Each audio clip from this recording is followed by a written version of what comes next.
Hey there, hi there, ho there. Welcome back once again for another exciting episode of Disney Compendium. I am your host, as always, JJ. And over there, just enjoying his life over there, is my good buddy, Nick. Nick, how you doing? Doing great, JJ. We're here. We're gonna talk about Kevin Sorbo, I guess, this week. Kevin Sorbo, the very, just, it, how long was that on TV? Longer than you would think. Longer than you would think, Like good but 4 or 5 seasons. Uh, let's see, from 1995 to 1999, and Wow. several made-for-TV movies, according to this. Yeah. So, I like uh, that show. I don't remember that show well enough.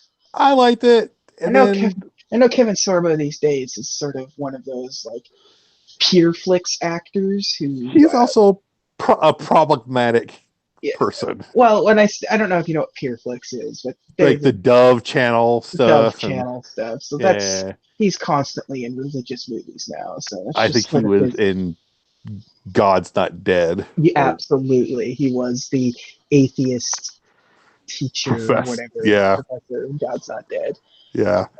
where So where his wife dies of cancer or something. I think it's one of those. yeah, Yeah. So there it's you go. seven, Yeah. but with a religious theme. Yeah. But or we can talk about The good any Hercules. number. Good Hercules. That's right. Okay. The one with Arnold Schwarzenegger. Oh, So I was he. thinking about the Hercules Hernandez with he had a chain and he had a better torture rack than Lex Luger. I'm just putting it out there. It was a better torture rack. um, Come wasn't at me. wasn't Hercules was in the Jason and the Argonauts, wasn't he? I I think so. Yeah, with the Ray Harryhausen, Yeah, yeah. Okay, yes, he Hercules was. was in that. Like, He absolutely was. we can absolutely just sit here and talk about Jason and the Argonauts. Yeah, we could. Or talk about like how Hercules eventually dies because he gets killed by a sweater. Look, it was a different time. Uh-huh. uh, the 2014 Dwayne Johnson Brett Ratner movie, Hercules. Nah, I'm good. No, we don't talk about that one. We don't talk about that one. Or also, there was another Hercules movie released in 2014, also starring a professional wrestler, Uh, who was in that one? a little wrestler named John Morris as Hercules. Oh man. Yeah, Oh man. yeah. That was actually 2014 was a big year for Hercules. There was like 3 or 4 Hercules movies in 2014. Only one of them was a I big one, but I just mean John Morrison's in pretty good shape, but not like Hercules shape. yeah, like Dwayne is in much closer Hercules shape. Yeah. I don't need Uh, my Hercules doing like flippy indie stuff. there was also the two. There was also the two '80s Hercules movies starring Lou Ferrigno, That's right. where he throws a bear into space. Uh, I that that's sounds right. yeah, and that's where you get the constellation because Hercules threw a bear into space. So you get Yeah, the that's how it Ursa, happened. yeah, Ursa Major, Ursa Yeah, Minor. Ursa Major. Yeah, so or we could talk about the 1997 Disney film Uh-huh. Hercules. Uh I mean I The guess if you want to. Yeah, it's probably the one that we should probably talk about since it's the one that I watched. Uh-huh. So Oh, and this is also a Disney theme podcast. that's a Disney podcast. I Yeah. don't know. Disney could probably theoretically own any one of those ones we just talked about. It's impossible to know what they own these days. What They if own they the own they would own the comic book character Hercules now. So I that's mean they do. Yeah, yeah. the Defenders character. So Uh, um, yeah, June of 1997. mm-hmm. Hercules. Where to begin with Hercules, huh? Um, I will Well, it's I will be open and honest about this. This is the one. This is probably the third most watched Disney movie for me. I don't know what I've seen this movie so many times and willingly, not like Mhm. been forced to watch Hercules. Like I've watched Hercules a lot. My 5-year-old loves Hercules, and its accessibility in Netflix has made it such that I've watched it a lot to the point where I didn't even have to watch it this week because I'd watch it so much. Like I know that movie backwards and forwards. So, Like, yeah, I have seen this movie a lot. I've probably seen Aladdin and The Lion King more, Mm-hmm. but this is like a close like third, fourth. Like so, It's and it's funny where like the timing wise because like Rip Torn just passed away. Rip He's the Torn just voice passed of away. Zeus. Yeah, Yeah, yeah. and So it's yeah. like, oh, Let's just. I want to talk about the cast for this movie, sure. okay? Because this cast is like all over the place. Mm-hmm. Tate Donovan is Hercules. Uh, I I'm trying to think of like what would be the best thing to say you would know him from. Do you know what you know him from? I Like I'm almost positive I saw him like most actors in an episode of Law and Order. it's probably let's see. Let's see if he was in an episode of Law and Order. I I'm do almost positive he was. Law and Order Criminal Intent, which as Yeah, was yeah. my show. But Oh, he was. that looks to be and Law and Order SVU. He was in Law and Order SVU. TV wise, he was in Hill Street Blues, Magnum PI, so you've certainly seen him. Yeah, I don't remember in what episode of Magnum PI, but Tales from the Crypt, Homicide. He's still making movies to this day. It's not like, but he's not a huge actor. But no, like Hercules was like his biggest role, and it seems that way. yeah, I like he was according to his profile here. He was in Swordfish in 2001 in an uncredited cameo. Like I don't think that's how that works. I don't think you can be uncredited cameo means you were an extra. Like at this point, like That's funny. yeah, it's not like it's like you know Al Pacino is in a scene somewhere and he's not in the credits because it's like no, it's this guy. Like it's Tate Donovan. It's not like yeah, oh yeah. But he was in The Pacifier, Good Night and Good Luck, which is actually a phenomenal movie. Wild About Harry, Argo. Yeah, okay. I don't know if you've seen Manchester by the Sea. His career has picked up in recent years. He was in Rocket Man. oh, that's pretty recent then. Yeah, he played Doug Weston in Rocket Man, who was he owned the Troubadour. Mm. That was so. So yeah, his career only gone up since Hercules. Yeah, it's like he's one of those. When you look at his picture, like oh, I've known him from a thing, and then you're like no, that wasn't him. Yeah. Turns out that was Eric Stoltz. Tate Donovan and got fired from Back to the Future for being problematic. Danny DeVito. So that's his fist punching. Punching Biff. So yeah, you got Danny DeVito. Who's still doing stuff, still doing still just as relevant today as he was when this movie came out and before this movie came out. He's remained a permanent fixture of Hollywood. And I would say he's the top bill in this movie as far as like voice actors, right? Yeah. Because everyone else who's a bigger actor than Danny DeVito that's in this movie only plays a bit part. No, physically or look,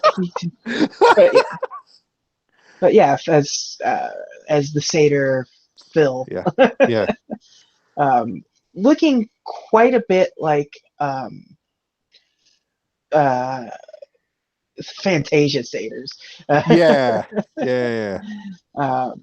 You have James Woods as Hades. We'll just keep moving past James Woods. Remember how we said Kevin Sorbo was problematic? Yeah. Hi-oh. So, James Woods in this movie was like he was ad-libbing quite a bit in this movie, Yeah. and you can tell because that's just like that was just James Woods' thing. Like Because we didn't talk about it before with some of the other stuff, but people like kind of poo-poo on Disney because they created this sort of culture of post-credit scenes with the Marvel movies. yeah. But they've been doing that since, like, if you watch through the credits of Aladdin, there was more stuff afterwards. And it's the same thing with this. If you go through and watch the entire credits, it has James Woods ad-libbing some more scenes. Like they've been doing this for decades at this point. So, Let's see. Susan Egan was in a ton of stuff, looks like. yes, she today she's what she would be known as Rose Quartz from the Steven Universe movies, which would be Steven Universe's mom in those movies. But she's been active forever. So, and of course you have Bobcat Goldthwait,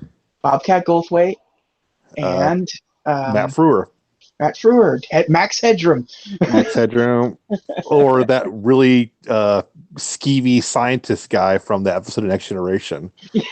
The time traveling hobo guy. Yeah. And you've got, as we mentioned earlier, you've got Rip Torn, right? As Zeus, and recently Paul Schaefer, yes, yeah, as the FCD Floridas guy. Yeah. She's pretty much just Paul Schaefer in this movie. Yeah. I mean, he's like not even trying to pretend to be anything other than Paul Schaefer. Like he's drawn as Paul Schaefer. Yeah, he's Paul Schaefer. But what's Samantha Eggar is Hera. She's been in a ton of movies. Mm-hmm. And TV. Like I think even video games, if I recall correctly. I think she was, I think she was in a James Bond game, and like one of the PlayStation 2 era ones, like From Russia with Love, maybe. No, it would have been like Nightfires, one of the original story. Ones. Not one of the good ones. Yeah, and one of the Gabriel Knight games. I don't know if you've ever played a Gabriel Knight game. Like if you just like pretty much your voice actor. That's what you are. Yeah. She's 80 now. Oh my gosh. Let me see. Who else? Oh, that was Wayne Knight is in this movie early on. Oh yeah, he's the shopkeeper. Yeah. Hal Holbrook. He's Hercules' adopted father. Yes, that's what the next name I was going to say was Hal Holbrook, and Barbara Barry as his Ma and Pa Kent. Yeah. Oh my God! Yeah, that's totally that. Yeah, and two, like, they have like very few lines. Okay, Keith David is in this movie for like half a line. Where he Keith David's in it? He's Apollo in this. So when they're gearing up to fly, so when they're gearing up because the Titans are attacking, like you can hear his voice for a half second where he's like, let's get out of here, like let's go. He would have been doing gargoyles at the time. Yeah. And the movie starts off with narration by Charlton Heston. Yeah. Inexplicably. And where they talked him into saying the line, "You go, girl." You go, girl. Like, it's wild because, like, this is 97. Mm-hmm. He died in 2008 when he was 84 years old. So he was in his 70s. Yeah. When they have him doing this narration. The funny thing about that, though, is because at the time, like, oh my God, can you believe that he got to say such a goofy thing? I'm like, he was in Planet of the Apes. Yeah. Let's not. Or have you seen The Last Man on Earth? Or he's done some schlock, guys. Come on. Yeah. It's just funny that like you get Charlton Heston, and this is what you use him for. Yeah. Like, it's just funny to like think about how that is truly like weird. It kind of is, yeah. Because like you could have used him in any countless ways. He could But have been Zeus. yeah, but no, it's Charlton Heston, narrator. I don't have any information about that. I tried to find. It's like, was there like he was originally doing this? Was he on how did this come to play? But I Did he lose a bet? yeah, yeah. Like I don't know. I'm gonna have to look at Charlton Heston to see what he would have been working on in like 95, 96 or Oh, God. something. I Like think he'd done Tombstone like most recently. Like before that, seriously, like it was yeah. probably Tombstone. Let's look at that. Now I absolutely need to And know. just to show how this movie is very much of its time, soundtrack Michael Bolton. Michael Bolton, boy, when you get to the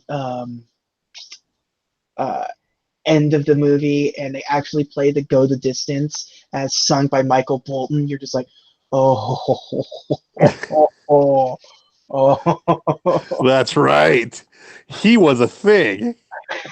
Uh, let's see. So in the mid '90s, 96, he was the narrator for The Dark Mist, Alaska, and Hamlet.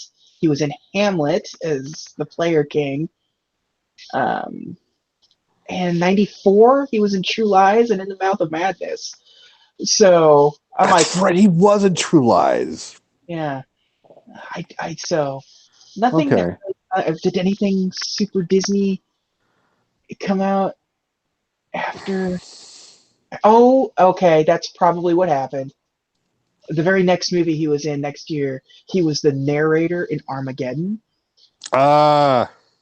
Which is a Touchstone picture. Which is Buena Vista Films. Oh, okay. So, yeah, Still Disney. Yeah, so that's Disney, and so he's playing a narrator, and I'm sure they just had him in the studio, like, hey, question, can we just hit just this one joke? We've got one joke, and we think we can get it out of you. Can you do it? Do you want to be our Unicron for this movie? So there we go.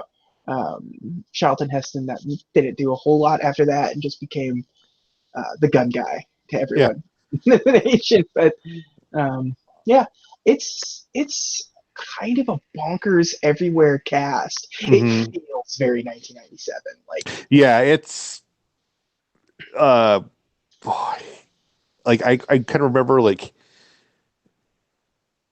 one of the things I remember most about the movie is that I got a Hercules action figure by sending like 5 Proops of Purges away from Captain Crunchberries. I want the action figure that's in the movie because With the pecs. yeah, there's Yeah. legs and he flexes and stuff. Like, yeah, I want that toy. It'd be kind of like a Stretch Armstrong kind of thing, maybe. Yeah. This movie is incredibly fun. It is. Much like we will say about pretty much everything we talk about, it's a terrible adaptation of this. Sugarcoats a lot. Yeah, it really is just. But they, like, unlike a lot of the other things, you kind of don't care because that's just how Hercules movies tend to be anyway. So, like, you strip away all of the sex of these mythology stories, because that's 90% of like the backstory for any single one of these like stories. Like, Zeus turns into a swan and impregnates a woman. Like, what? Yeah. Why did he turn into a swan first? And Danny DeVito's character is about the closest you get to that stuff because he is just incredibly horny throughout the entire movie. Figuratively and literally. Yeah. He, like, when you meet him, I don't know what his goal was, but there were not good intentions when he's chasing around the nymphs. So Yeah, and he was like full on Tex Avery yeah, thirsty looking. So yeah, yeah. yeah, He's yeah. If the movie went on just a little bit longer, he would have done the whole Tex Avery wolf, like yeah. pounding on the table, eyes bulging out. But so yeah, it starts off with Charlton Heston's narration, Hmm. but then the muses take over from there because they can handle this better than Charlton Heston can. And they certainly do. Uh, Yeah, the uh, gospel element to the soundtrack is really good. I I think of those songs like the Muses songs are genuinely great. Yeah, Like I think about them like I think about those songs a lot. Like yeah. You find yourself singing like one verse of it. yeah, but be glad and glad here Yeah, it is. But yeah, yeah. So the opening song is Gospel Truth, yeah. and Hmm. it's them giving you a history of Olympus and the Yeah, gods. Certainly not the history. It's the Disney version of it. So, um, yeah, it's just explaining that, like, a long time ago in a galaxy far, far away, uh, Titans ruled the Earth. Zeus imprisoned them, and let's get into your story. So here's a baby. here's a baby, and that baby design is weird. It's Baby like Hercules is a weird baby design. It feels out of place Disney wise. Like that's not the kind of character. glowing chibi Hercules. Yeah, like its head is like just like it's like they set scale to 1.5. So it just kind of went up just a little bit too much. Like not quite Funko Pop territory, but close. I think it looked like Funko Pop Yeah. Hercules. Um, with just the big gold flowing hair. Yeah, Um, so yeah. Uh, so you learn so it's just similar to this opening is very similar, like the introduction of the characters on Olympus and everything. It's very similar to Sleeping Beauty, yeah. where you have Hades coming to the party, kind of like being a jerk at this party. Well, the difference is that Maleficent was mad that she wasn't invited, and Hades is mad that he had to come. Yeah, that He's he like, I was got stuff to do, man. yeah he was mad that he was invited. um, so yeah, so Zeus and Hades are brothers. Yeah. So Rip Torn and James Woods are brothers. Um, Which, uh, yeah, that'd be interesting family reunion. yeah, Eh, I, eh, eh, eh. it would have been like Freddy Got Fingered or something. Like it would Yeah, just be this weird, like surreal moment with featuring Rip Torn. You're just like, what is happening? this this glass gargling back and forth at each other. Yeah. Um, but yeah, so yeah, Hades wants to just knock his brother down a peg. He wants Yeah. to he wants that. So To be to be to be fair, you were gonna to be fair, Zeus is kind of a jerk to Hades when he shows up. say, yeah, He's like the thing with this movie is Zeus is kind of a jerk. yeah. Which in keeping with Greek mythology, Zeus It's is kind of a jerk. yeah. So they've got that part of Zeus down. Zeus is like it's this like loud, arrogant, obnoxious dude in Yeah. this, and like yeah, all right, you got that part right. Yep. Um, so um, Hades, this is where you introduce to the Fates, Yeah. and with a fun little exchange of him trying to talk about his plan, but they keep interrupting with how they know already, Yeah.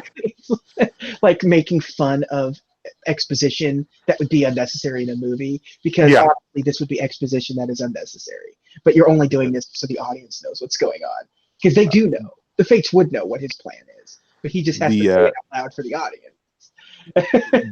the fates because of the Fates, one of my favorite lines of the movie, which is later on. But Yeah. when I have something that's not working, I go, "What's wrong with these scissors?" Doesn't mean scissors, just something's not working. Yeah. So this is where he learns of his opportunity Yeah. to free the Titans and take down Olympus. But it comes with the caveat that if Hercules fights, you will lose. So that's where Hades is like, well, can't beat him because he's a god. So he has to, with Max Headroom and Bobcat Goldthwait, has to kidnap Pain and Panic. That's He sends Max Headroom and shakes the clown to go kill the baby. Yeah, I can't remember what his name was in Police Academy. And what? Police? Oh God, I don't know. Yeah. But yeah, so he goes to kidnap the baby, and he gets the little I don't know what the juice is. Like it's like it will turn him mortal, basically. Yeah, it'll turn him mortal. He has to drink every drop. It's just Deus Ex Machina kind of stuff. Like it's an excuse to depower. They always have to find an excuse to make sure Wolverine doesn't have his healing factor, or Superman loses his powers or something. You always have to, in a movie, figure out a way to make the most powerful person incredibly unpowerful. So Pain and Panic got to nerf Zeus's mane. Yes, it's Zed. That's what his name was in Police Academy. Yeah. So they kidnap the baby and feed him this formula, and they're scared off, so they can't. So they're trying to give him the whole bottle, but scared off, and he doesn't get the last drop. The bottle falls and breaks, and it's revealed that he didn't get the last drop. So the strength is retained, but all the rest is godliness is gone. So he's no longer immortal, just super, super strong. He's a day walker now. Yeah, that's very relevant. To be fair, Pain and Panic are like imps, like evil imps. Yeah. And they get scared off by an elderly couple. Yeah. Yeah. Like, oh no.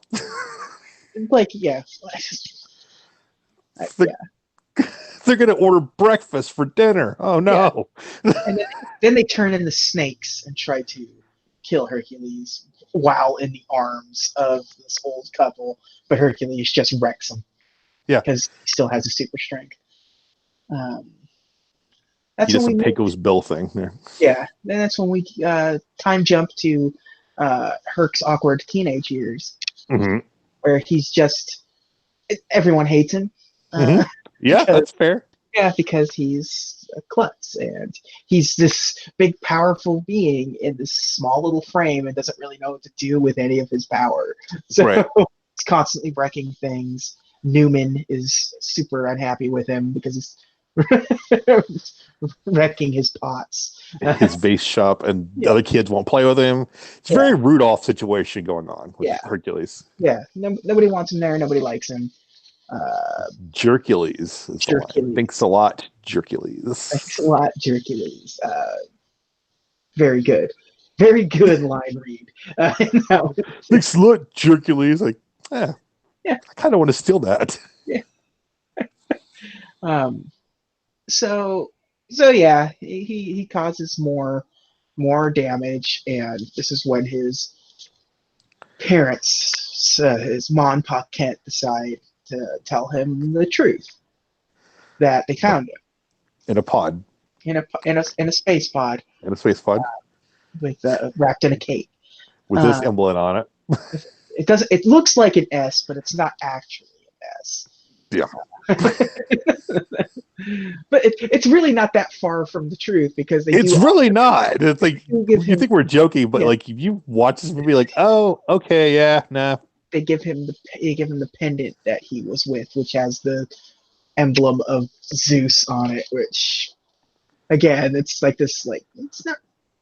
Nobody thinks of like Zeus's when people think of Zeus iconography, it's just a lightning bolt. It's not like he had like a suit, like a Watchman logo or something. Yeah.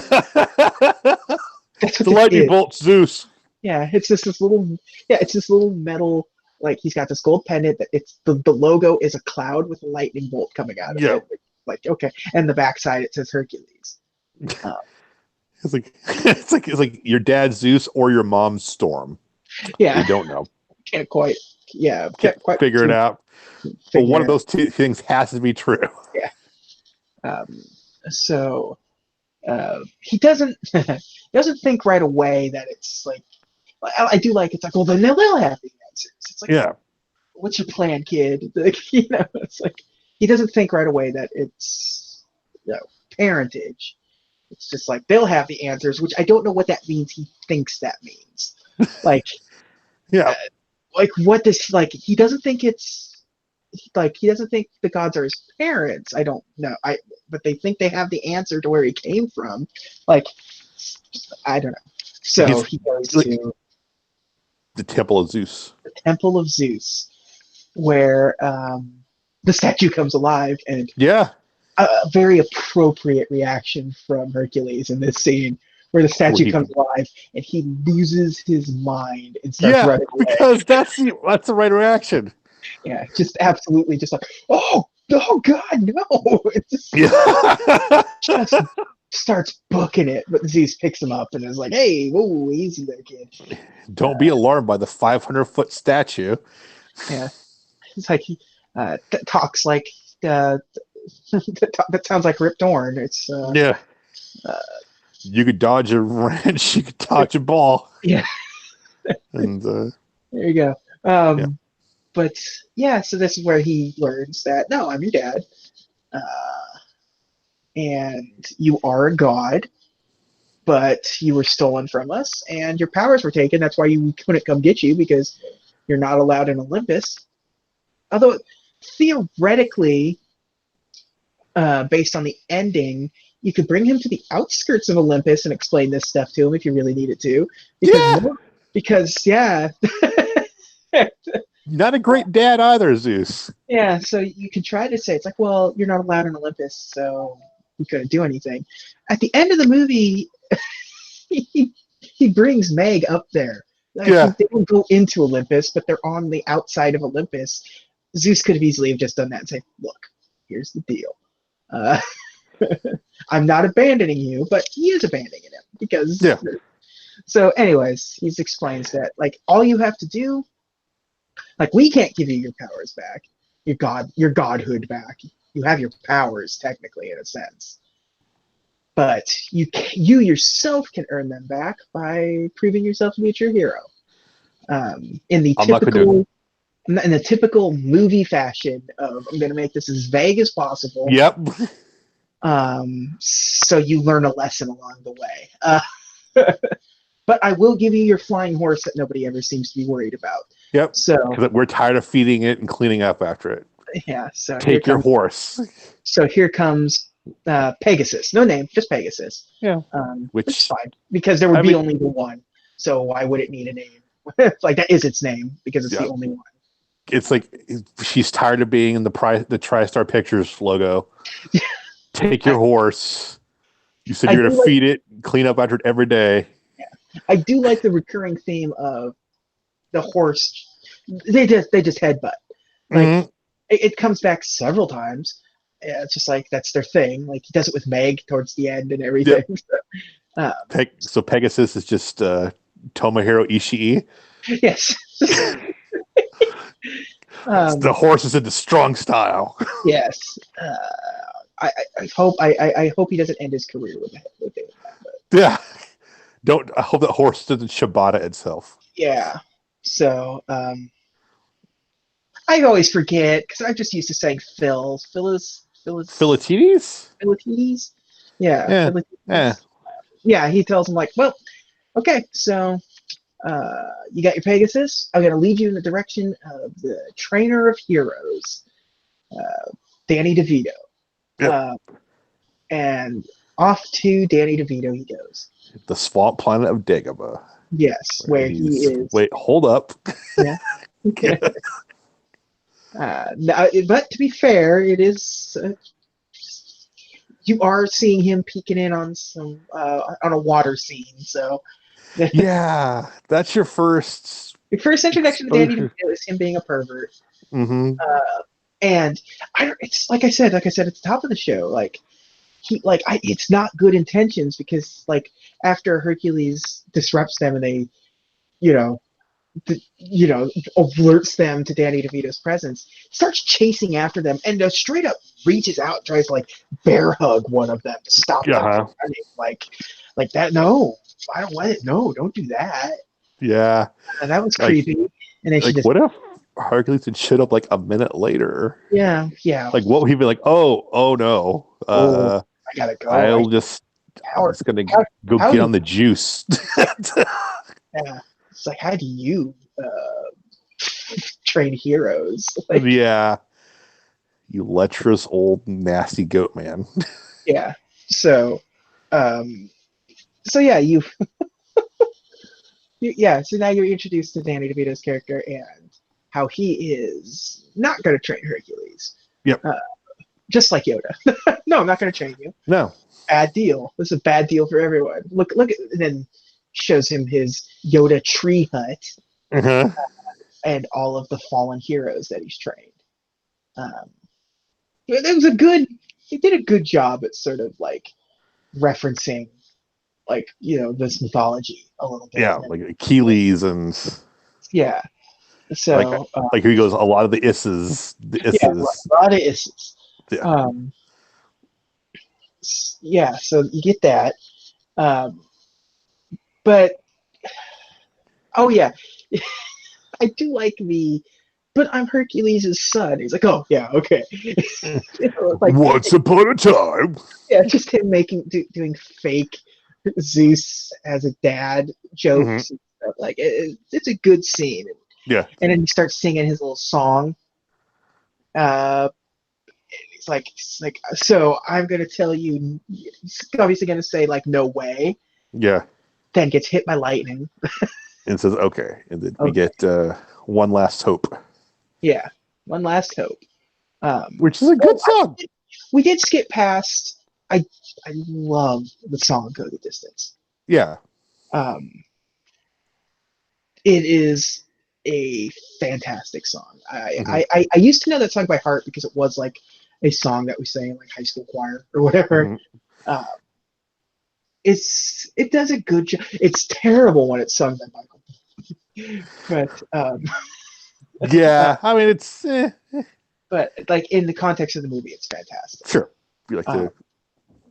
Yeah, I think the was singer in every ice skating competition from 1997 to like 2001. Oh yeah, yeah. So yeah, you get your training montage of Hercules. Yeah. It's okay. It's an okay training montage. There's better training montages. I do like the Karate Kid goof they put in there. Yeah, you can't go wrong with it. It needs a Vince DiCola soundtrack too. Yeah. Or Stan Bush or something. Yeah, exactly. But no, it's a good training montage for the most part. And so you watch him get bulked up. Yeah. And Phil's just giving Hercules a bunch of pre-workouts. Yeah, pre-workouts and stuff, and he's ready to really just, I need to be a hero now, save some damsels in distress, all that good stuff. So they like, all right, well, let's do this. Let's head to Thebes. Big Olive. Big Olive, exactly. So you get to Thebes, which is well, they get sidetracked first, right? Sidetracked when you meet Meg. Megara. I always they only say their real name like one time. Yeah. So it gets confusing because they like immediately know it's like we can't be using these actual Greek names. It's like the movie should be Heracles, but we're not going to go that way. Hercules is good enough. That's what people know. Yeah. Yeah, I know you meet Meg and she's a damsel in distress is a centaur. Who The looks River Guardian. yeah, uh, who looks vaguely like a character from like Space Ace or something. Like he's got that. Yeah, he really does. He's like, He's got a Don Bluth gross villain design to him in space. and a comb over. It's Yeah, like, he's yeah. like, Um, but yeah, so you have this big showdown where it's like the trailer stuff basically for this, where it's like, a hero's sword pulls it out of the water, it's a fish, and yeah. he headbutts him to sort of change the tide of the fight because he's getting his self handed to him. It's not Yeah. it's a bad fight for him until he headbutts him and then uppercuts him and knocks his horseshoes off. Yeah. This is where we find out Meg's very street smart. She comes off as very like, I'm an independent woman, sir. Yeah, she's like super sarcastic. Yeah. And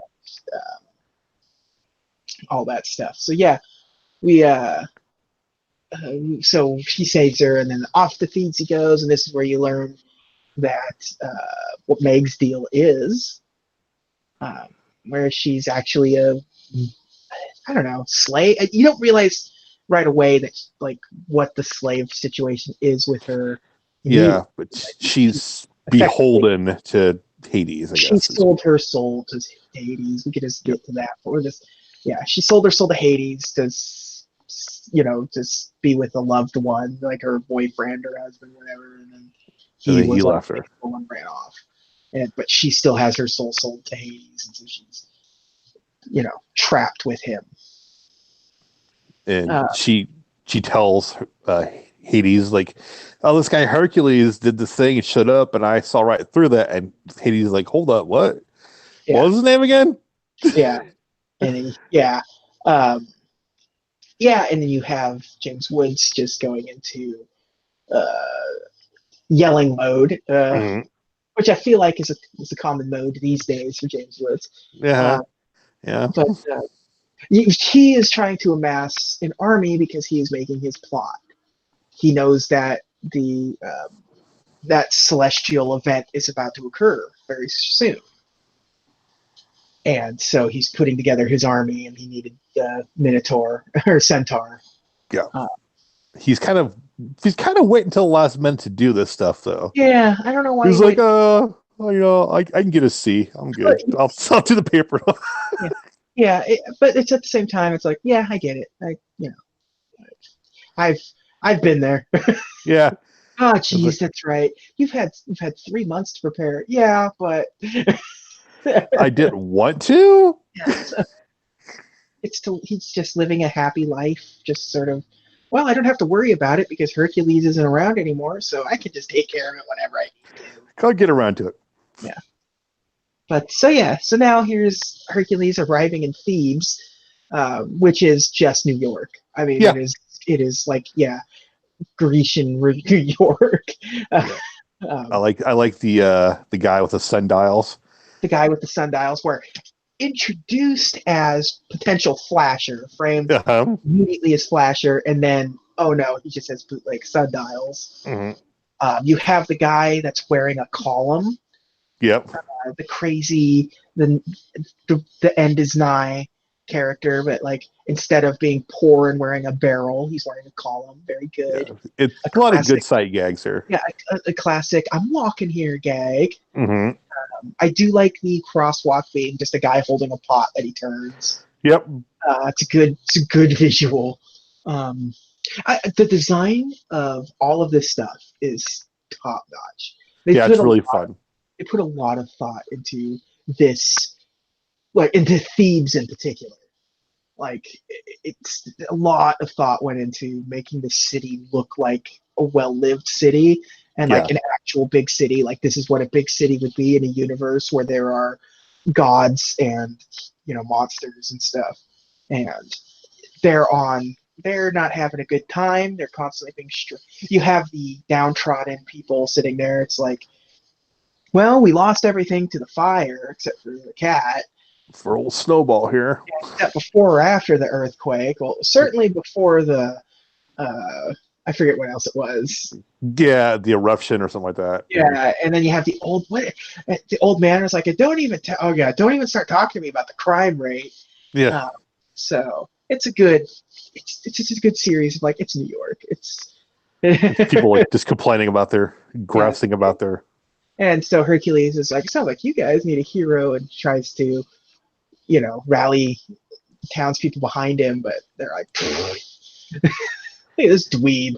Who does he think he is? Like, I like the lady. He's like, young man, have you ever saved a city before? He's like, no. Yeah. Yeah. They're just giving him like, yeah, he's done nothing. Who are your references? I don't have any references. Yeah. But then here comes Meg. Oh boy, I need your help. There are two boys. They're trapped in the gorge. Please come help them. The children are pain and panic in disguise. Hercules comes saving them. I love the someone call IXII. Yeah. I love that. Pretty good. Yeah.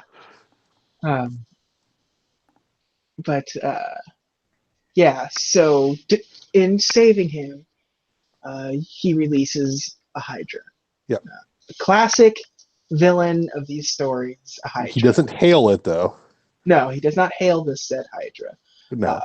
But I have to say this about the Hydra in this movie. It is one of the coolest renditions of Hydra that's ever been like adapted this way. Because you don't usually get to see a Hydra on this scale. No. Because it starts off with one head, chops it off, like, yay, victory, and of course, whoop, two replace it. And usually that's where it ends with a lot of these, like, stories. You usually don't get more than 3 heads for a Hydra. Usually don't get too much more than a Ghidorah situation with these. But in this one, he's going on his battle and he's just chopping off all the heads, and the heads keep multiplying. So you just have this writhing mass of Hydra heads. Like Phil goes, will you stop with the head slicing thing? Yeah. It was, that was very good. Very good. The visual of Hercules like sliding down that Hydra head tunnel. Yeah. Really good. Like that's some really top-notch CGI from back in the day. Like the first time you see the Hydra head like rising up, it's cool because you could tell that it's actually a 3D model, which is kind of not like, Toy Story had already been out by this point. Yeah. So 3D CG was sort of becoming a thing, but you weren't seeing it in traditional animation too much, the Disney animation too much. So like, it was a very obvious 3D model, even though they've had 3D models in their movies. Like the Cauldron and the Black Cauldron was basically a 3D model. Yeah. This is like, it's pretty. There's some kind of weird. There's a shine to the character model that you can tell. It's like, okay, it's different. Yeah, but like with like the rain coming down and the lighting and everything as he's like sliding through all of the heads and necks and stuff, it's incredibly impressive looking. Yeah.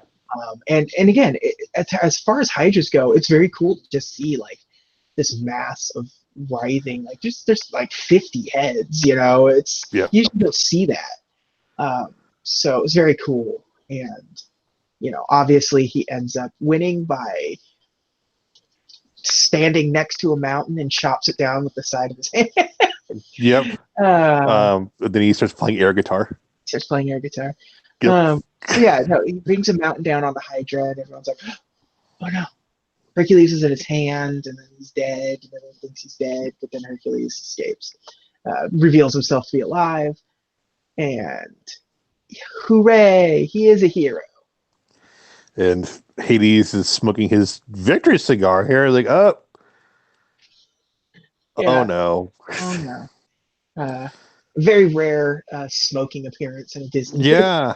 Like Gaucho Goofy's like, can I get one of those? So I can't. I can't smoke, but the devil can. But now that he's a hero, you get like the iconic Muses song from this, Zero to Hero. which is just spectacular. It's a fun It is a fun song. cool song with a lot of puns in it, sort of making fun of commercialism of the whole thing, you Yeah. know, and showing all that stuff, all the air Hercs and his face being put on everything. Um, it's very good. You're There's a getting little there's a little what? nod to Scar there. That's after the song. Oh, okay, that's after, but yeah. That's after the song where he's like he does all this stuff and you get the thing and he goes, um, uh, uh, he goes to Zeus and Zeus is like, no, you're not a hero yet. Like there's a difference between being famous and a hero. He's like, I'm an action figure. Yeah, squeak squeak. But it's like, no, you're not. So now Hercules is bummed out, and this is where you get the scene of him with Scar as like his like cape that he's wearing, and he's posing for a vase or vase, depending. Of every vase. Yeah, I do like who put the glad in gladiator because, well, he's not a gladiator. I mean, that's Roman, but okay. Yeah. But I guess if you're going, because Hercules is like the Roman version of Heracles, or Heracles is the Greek mythology. There's this whole nonsense about Yeah, it's a good pun. It's a good line though, regardless. Yeah. Is he sweet? My favorite flavor is also uh, probably my favorite line in the song. It's a good line. Yeah. But yeah, so now it's like he's posing for this, and then Hercules just snaps. He's like, "What's the point? All this?" and throws the scar off of him.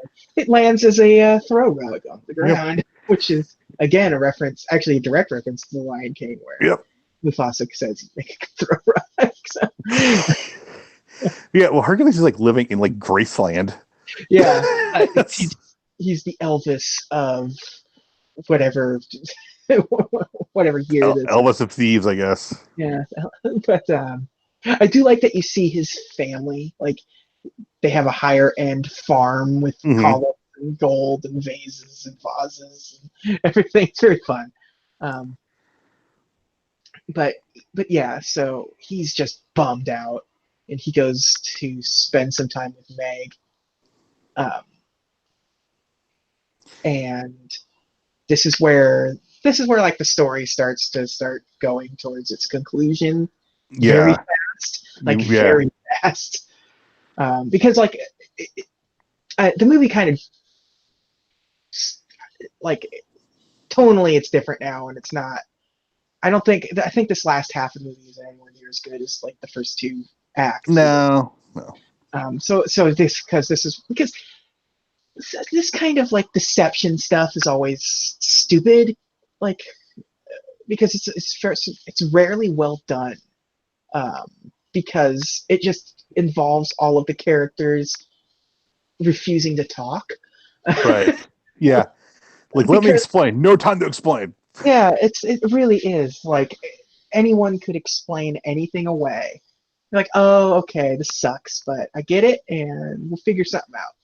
Yeah, I do like that. So the line before this, where Meg's like saying, "Hey, he's hitting every curve you throw at him," and Hades like, "Oh, maybe I'm not throwing the right curves at him." Yeah.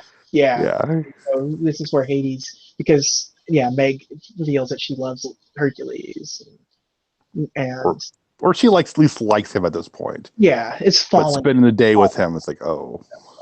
So, but then you get the Pegasus and Phil come and interrupt everything and all that stuff. And they get into a fight about it, and this is where, then you get Hades realizing he can use Meg to get Hercules once and for all, and Phil sees it and goes to tell Hercules, and Hercules is having none of it, and like just socks him something good. Just punches him, yeah, just straight up like bad relationship, just like yeah. So then Phil again. you led with the wrong part. Yeah. Like, you don't just say, like, she's a cheat. She's a cheat. You have to, you start saying, I saw her talking to Hades. You just lead with that. Yeah. You lead with, I saw Meg talking with Hades. If you don't believe me, go and, something. But instead, he just comes in and starts trash talking her without explaining why. Well, to be fair, like he's starting to explain to Hercules, like, isn't she great, man? Isn't she? And he's like trying to get a word in, and he's like, all right, listen, no. Yeah. But like, not what you think she is. Yeah, but like in this situation where a guy is clearly in this thing, you need to lead better with how you're going to start. Yes. You can't just start insulting her immediately after he's saying, "Isn't she great?" No, she sucks. Like, no. You say, "Listen, it's like, isn't she great? I saw her talking to Hades." Like, even if he doesn't believe it, at least you've planted that seed directly. Like, So yeah, you get all this nonsense going on, but then Hades is holding Meg hostage. It's basically he shows up right away, basically. Yeah. It's like he's like holding Meg hostage, although he's not holding her hostage really, although he is because he's got her as a slave. So what's the truth, really? Mm-hmm. So he's like, okay, I will surrender. They make an agreement. He wants to take him. He will surrender his powers to him for one day, as long as he frees Meg. And it's like, all right, well, here we go. And then it's revealed afterwards, like, well, Meg's working for me, so. Yeah, but the caveat: if Meg gets hurt, he gets his powers back. Yeah. So obviously that's the clause that's going to come up. That's the Chekhov's gun of this. It's like you don't say that and not deliver later on. So Hades now, without Hercules in his way, unleashes the Titans. Not the Attack on Titans style Titans. Nude, muscly creatures. It's just your typical Titans from Shadows of Colossus. You got the rock golem. You got a living tornado. Those guys that Mysterio was fighting, and Far From Home. It's the elementals from Far From Home. Yep. A tornado and a Cyclops. Not Scott Summers. Not Scott Summers, although he should probably be punched. Yeah, should still be punched. Hercules. I mean, there is a Hercules in the Marvel universe, so yes. I feel like if we got that, I'd be okay with it. But yeah, so releases the Titans, and a very good scene of the Titans marching off to kill Zeus, and then Hades like, hey guys, it's that way. so they're marching in the wrong direction. So it's a good goof. Like they were just so ready to go that they didn't even really think about where Olympus was. I like the design of the Cyclops, because he's just a big, dumb, like, just this big, doughy. He's just a big, tall, fat guy with. He looks like. You know what he reminds me of, now that I think about it? What are those one-eyed dudes from Breath of the Wild that you fight? Oh yeah, the. Yeah.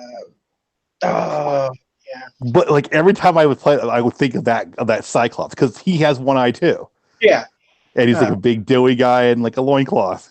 Yeah, it's very clearly Hinox,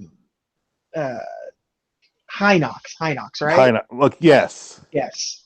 I kept saying, is it Minox? I feel like Minox is something else. Minox are the things from Empire where the little bats. Yeah, Hinox, yeah. Yeah.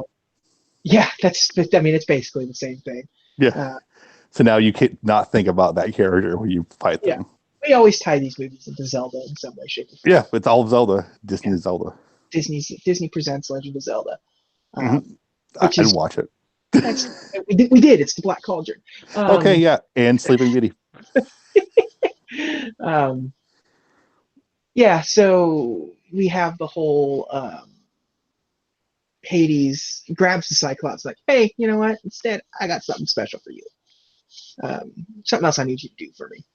And so that's when you have the Cyclops just wandering through town, destroying everything, calling out for Hercules. Yeah. And Hercules, with no powers, still going to go and try to do something. Yeah, he goes, nobody steps on a church in my town. Yeah. And so he just approaches the Cyclops. The Cyclops laughs at him and just immediately wrecks him. Yeah, backhands him. Smacks him right to the Air Herc billboard and knocks the billboard teeth out in a very good visual. Mm-hmm. But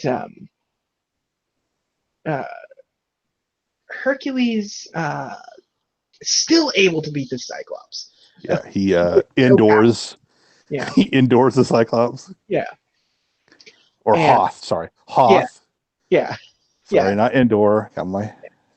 Not the forest moon of Endor, but the yes, but the ice planet of Hoth. I knew what Minox for, but I got the Endor and Hoth mixed up. Okay, great. Good job. Priorities. Yeah. Anyways, he almost dies still because a pillar is about to fall, but Meg steps in.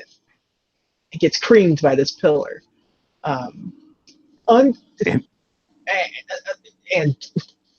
dies. I mean, yeah, and Hercules immediately gets his powers back because the contract was broken. Yep. So she dies. It takes a while for her to die, but it's like Deadpool's death scene from Deadpool 2. Like, you gonna go there? You gonna die? Clearly, she's dying. She's dying. They never. It takes a while. He has to defeat this whole battle of Olympus occurs, and it's still not dead yet. No. So Hercules gets his strength. Him and Pegasus go to Olympus, and here's where the big fight dies. Or big fight happens. Mm-hmm. Everyone, all of the gods. This Keith David scenes in this one. Yeah, where he frees the gods. Yeah, big match hurt. Big match hurt. Maggle. Yeah. Hercules got his chain. He's ready to go. Yep. And so obviously the Olympus fight goes pretty well for everyone. I do like it when Hercules just grabs the tornado and uses it as a vacuum to suck up the rest of the Titans, and then much like Hercules in the Lou Ferrigno movie, just whips it around and throws it in his face and explodes the stars. I kind of wish he had slapped the tornado and dried up the sea. Just always going to be a wrestling reference. Yeah, that one's dig for that one though. That's a very specific crowd that will get that reference. Yes. I don't know what the crossover is for a Disney show and wrestling. At least two people. Yeah. Everything works out fine in that sense, but Hades is like, well, there's still one more person that still got Meg. Yeah. But she dies before Hercules gets back to her, and so she's in hell.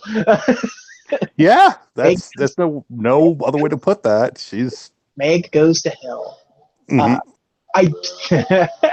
I do like Hercules just bursting through Hades' throne room door on Cerberus. Yeah. It's just like, oh yeah, I guess you don't really. Cerberus doesn't play a role in this really, other than this particular scene. He's just riding him like a horse. Yeah, it is it's just this weird visual. It's Hercules like, okay, give her back. It's like, well, you see, I'm assuming that the river that they're in is Styx. Yeah. I don't think they say it, but it is. That's in Hades. Yeah. So if he can, it's like, okay, if I can get her out, then then I get her out essentially. Yeah, if I get her out, then I get to take her home. Yeah. You're like, yeah, sure, man, go ahead. Yeah, do it, whatever, go. except you're never going to make it out alive because you're just a mortal guy dumping in on the river of Styx.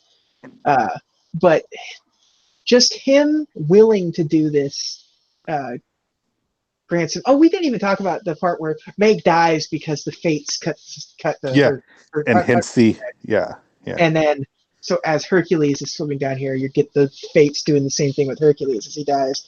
Then he gets granted his godhood back because of his willingness to dive in and sacrifice himself to save somebody. And that's where you get try to cut the thread, but it starts glowing gold, and that's where you get Nick's line. What's wrong with these scissors? And because they were bad scissors to begin with, they were already a big chip taken out of them, whatever Filipino shears are using on those. So they're unable to sever his thread. So he's immortal again. He's glowing. And very Christ-like looking when he comes out of that pit. Yeah, that weird solemn looking down at an angle holding. Yeah, it was it was a very Christian artwork, Renaissance era painting of Christ. Yeah, it's very weird. It's very that part of the supermarket with the candles. Yeah, looking. yeah. It's half Jesus candle, half that cover of Crisis on Infinite Earths where Superman is holding. Yes, very much that where he's holding Supergirl. Yeah. So he gets Meg's soul. I think the soul is a tangible thing that you can carry. Even though he's a god, so maybe it's kind of like whatever. But yeah, so he's able to. I love it when he just punches Hades in the face. That's it. It's it caves his face in. Yeah, it caves his face in, and he gets knocked into the river of Styx, where I think all of the souls start attacking him. And hey, man, Pain and Panic are no hurry to get him out. Yeah, and also you also want to to the souls and Styx trying to take down. It's let's be fair. You all are dead, and they had to do something to get there. I mean, these aren't all virtuous people. It's what are you mad about? You did this yourself. Even Meg, you did sell yourself to the devil, sell your soul to the devil. What do you think was going to happen? She wanted that fiddle made of gold real bad. Yes, I was going to say fiddle of gold. And chicken in a bread pan, picking out dough. Yeah. He saves her. He's able to do that thing that exists in movies where you can place the soul back into the tangible body. Yeah. Apparently Meg was on the astral plane with Doctor Strange. Yeah. She's back to life. Hercules is summoned to Olympus, brings Meg with him. What if he put the soul back in backwards? Is there do you have to line it up perfectly, or how does that work? Because that only happens in movies. They do it perfectly just because it's a cool visual effect. Yeah, but what if he puts it back in and she's backwards? Or if can you fold her up and just just tuck it in? I'm just gonna put this in your shirt pocket. What if he just rolls it into rolls the soul into a ball and pinches her nose and puts her head back and puts it in her mouth? Here's your soul. And it's like it's a gobstopper. Right. It's one of those really frustrating stickers you have to line up for a G.I. Joe vehicle. Damn it, on the soul of right. He just stands back and it's this side is just a little higher than this. This side, damn it, there's a piece of cat hair stuck on this corner. Yeah. The soul. Yeah. Oh, it's did an eyelash get? Oh. Forget it. He's just trying to. He gets one of those little cardboard thing. He's trying to scrape the air bubbles out of the soul after he puts it back in. So enjoy this visual. These are important questions. Yeah. So, so yeah, Hercules back on Olympus decides that he wants to return to Earth with Meg and be a hero on Thebes. So much uh, like every hero story where it's like you get to go back home or stay behind. It's Thor. He's gonna stay Yeah. at Midgar because he needs to protect Jane Foster and the humans. It's, And Zeus is like, okay. I mean, sure, bud. why did you go through all of this? Why'd you? He was like, well, to be fair, Dad, you were pretty vague about everything. So, Yeah. hey, screw you. Yeah. So we went through a lot to let you be a god again, and then you're just gonna go back to Earth, and Yeah. that seems kind of uncool, dude. Yeah. I mean, we had you the fingerprint background and the P test, Yeah. and you're cleared, and you just don't want the job now, huh? Well, it's not like we can change the rules. She's mortal. She can't come into Olympus. It's just how it is. Well, she sacrificed herself for me. Yeah. Oh, crap. Look, it doesn't work that way. You had to already. I want this scene in the movie now, where it's like him like going. It's trying to explain. Well, she showed herself to be a hero. It's like, no, it doesn't work that way. Well, how does it work? Let me get the book out. She's not of blood. It's like, yeah, but in Aladdin, he wasn't a prince either. But aren't you the creator of all there is? Why can't you just change the rules? The bureaucracy of it's a lot of red. We got a bunch of stockholders to got to report to. There's a board of directors. The gods all have to agree on it. Let me tell you, Apollo is agree to this. What if we let her in and she falls down? It's a whole OSHA thing. Yeah. She's both not immortal and not a god, so everything here is dangerous. I've got lightning bolts just hanging out in a barrel over here. All she got to touch one. Toast. I can't. Just let her in, but she's a 1099. So instead of dealing with all the bureaucracy, he goes back to Earth and asks zero questions about it. And everyone lives happily ever after. Zeus makes a constellation of Hercules, and that's it. And but then like Phil gets his moment where like that's Phil's boy. Oh yeah, Phil gets his moment. Danny DeVito gets his big moment. Yeah. And that's kind of it. That's it. That's Hercules. So good. Yeah. I love this movie. The soundtrack is it's full of earworms. Yeah. But not all, just bits and pieces of the soundtrack will just slip into your consciousness as your day goes.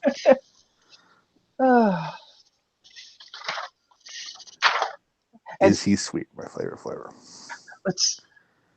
I'm going to have to remember this part because I am looking for something right now, and I'm going to have to cut this part out. So let's just vamp for a little bit while I look for my thumb drive that I desperately need so we can rank these movies. Mm-hmm. So I found it. Cool. I will tell us in a couple of seconds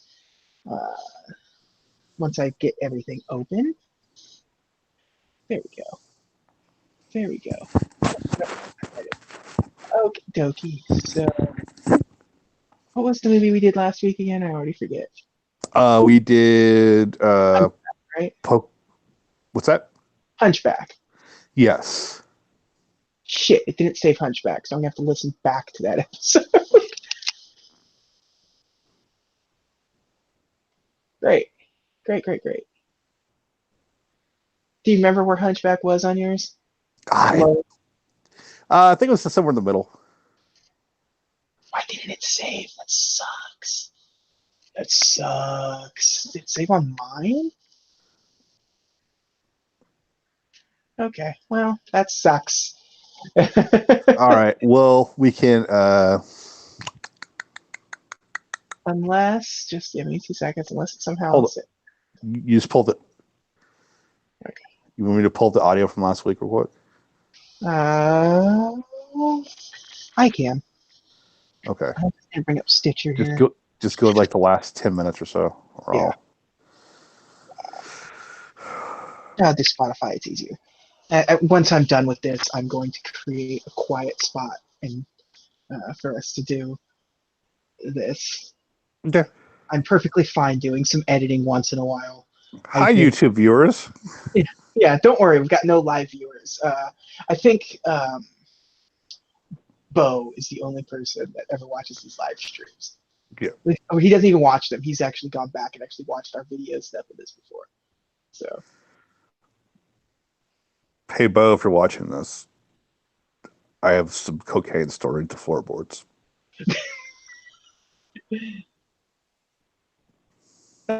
boy, the Hercules episode is 2 hours and 10 minutes. Huh? Already? No, I mean the Hunchback one. Sorry.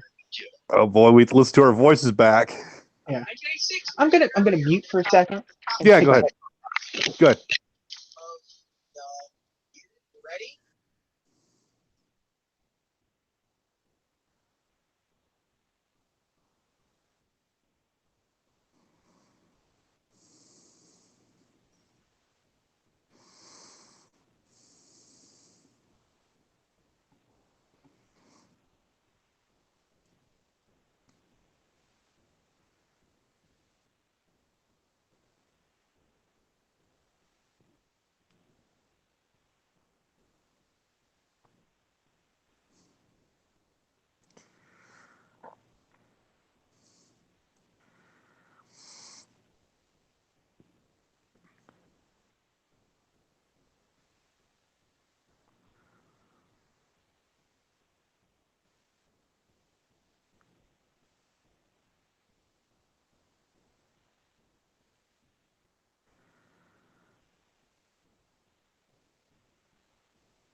Poop Well, shit. this Sorry, is what? not. This is not easy to. I'm still trying to find it, but Okay. we ramble for too long. We We're did. talking about Hunchback action figures right now. You. It's okay. You can mute me back again. Yeah, I'm gonna meet you back for a couple more seconds. Go for it, bud.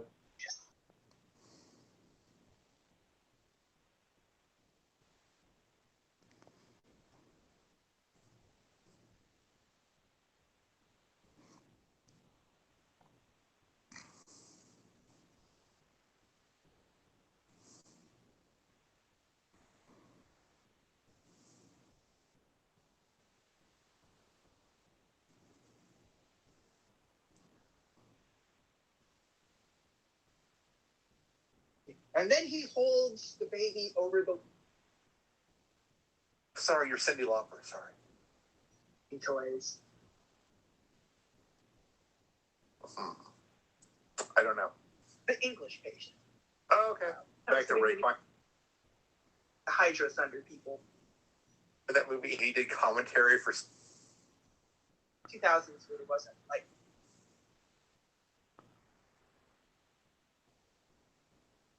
I don't like it better than Cinderella. Dumbo. No. Adventures of Ichabod and Mr. Toad. No. The Rescuers. Yeah, I like it more than The Rescuers. I like it more than The Rescuer. Yeah. What movie is this again? The Butch Black of Blood or Black. Butch Black. Number 34, which I did not say at the beginning of the show. This is episode volume 34, yeah. That puts it at 1, 2, 3, 4, 5, 6, 7, 8, 9, 10, 11, 12, 13, 14, 15. Okay. So that's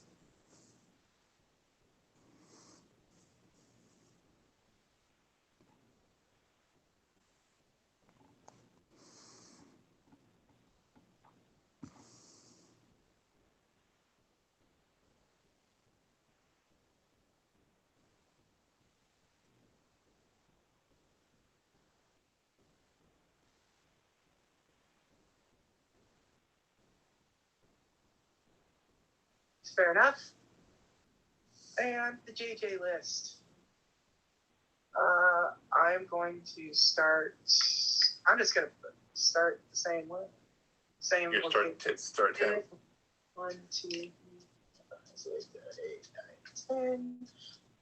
Let's see. Definitely get more than the Rescuers. So we both like it more than the Rescuers. Yeah. Whoops! Almost put it above 101 Dalmatians. That was upset. There we go. Hunchback. 34. There we go. So that puts it at 1, 2, 3, 4, 5, 6, 7, 8, 9, 10, 11, 12, 13, 14, 15, 16. So all right. So 15 for me, 16 for you. Yep, we found it in about the same time. All right. There we go. So I'm going to just do a quick.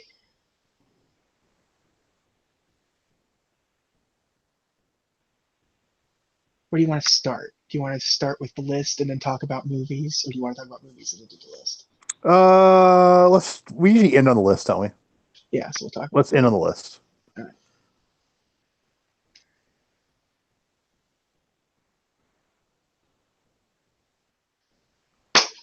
So I guess it's time to talk about the movies of 1997, shan't we? A lot of good movies out that year. It was a very good year for 1997. It was a very good year. But it's an obvious choice as to what the highest grossing movie of the year was. 97. Oh God, what came out that year? That was the big movie. Just a Titanic. small. Titanic. Yeah. Titanic. Yeah, just a small little thing. Titanic came out that year. It has a worldwide gross of $1.8 billion. Like currently, little indie film, little tiny indie film. Number 2, The Lost World, Jurassic Park. You know what? I did like Lost World. It's a weird movie. I really enjoy it, but as the sequel, it's terrible, especially to something like Jurassic Park. Mm-hmm. But at the same time, it's also incredibly fun. It's incredibly dumber than Jurassic Park. Yeah, like it's 1,000%. There are just parts of that movie you're like, what, really? But still, I like Jurassic World. Number 3, Men in Black. Men in Black is number 3. Okay. Another rip-torn movie. So, do you know how I know this, by the way? How do you know this? The Mystery Science Theater Summer Blockbuster Review episode. Where they go through all the movies of the summer. Yep. Number 4. Fifth Element? Nope. Tomorrow Never Dies. Oh. Yeah. It probably should have. Was that the second Brosnan? Yeah. It wasn't. There was no Nintendo 64 game that compared to the no based on it. But like there was a game. There was a game. Of the Brosnan movies, it's GoldenEye, and then for me, it's World Is Not Enough. Yeah. And then after that, it gets kind of Number 5, Air Force One. Heck yeah, the Nelly song. Yeah. Air Force One's Air Force. Oh wait, no. It's Indiana Jones kicking Dracula off his plane. Exactly. Number 6, As Good as It Gets. Oh right, that movie. Yeah, that's a movie that is like incredibly successful movie that you kind of forget about until somebody says it's like that Jack Nicholson movie, As Good as It Gets, or something. You're like, oh yeah, that's right. That was it's a movie that prominently features Greg Kinnear in 2019. Yeah, it wouldn't happen today, but 1997 he had a chance of featuring Greg Kinnear, because he was also prominently featured in You Got Mail. Yes. So like, what happened with Greg Kinnear? Yeah, whose dog did Greg Kinnear run over? Jack Nicholson's dog, As Good as It Gets. Number 7, Liar Liar. um, starting to sort of hit the downturn of Jim Carrey's mass I did popularity. like Liar Liar though. Liar Liar is a good movie. I Yeah. got it. The pit is blue. Number 8, My Best Friend's Wedding. That'd be the first movie in this list I have not seen. Number 9, The Fifth Element. Yep. And number 10, The Full Monty. Oh, okay. I have seen Full Monty. Mm. So that's My Best Friend's Wedding, Julia Roberts rom The com. one. There is a movie that came out this year that I did go see, JJ. Yeah. And when I meet George Clooney one day, I'm going to ask him for my $6.75 and demand, sir, I paid good money to go see. I paid good. Hey, I'm 17 years old. I don't have a lot of money to go see Batman and Robin. Where's my money, George Clooney? Funny George Clooney. Also, 1997 is very significant for movie-wise. The forever controversial Star Wars Trilogy Special Edition. Yes. That which I did see in theaters that year. I saw every single one of them in theaters multiple times. Yeah. It was no, like, to be fair, special edition or no, the fact that like it's like I get to go see like New Hope in a theater. Yeah. That's pretty awesome. Yeah. Yeah, I as it is well known amongst our group of friends, I don't care. I like the special editions. I like the prequels.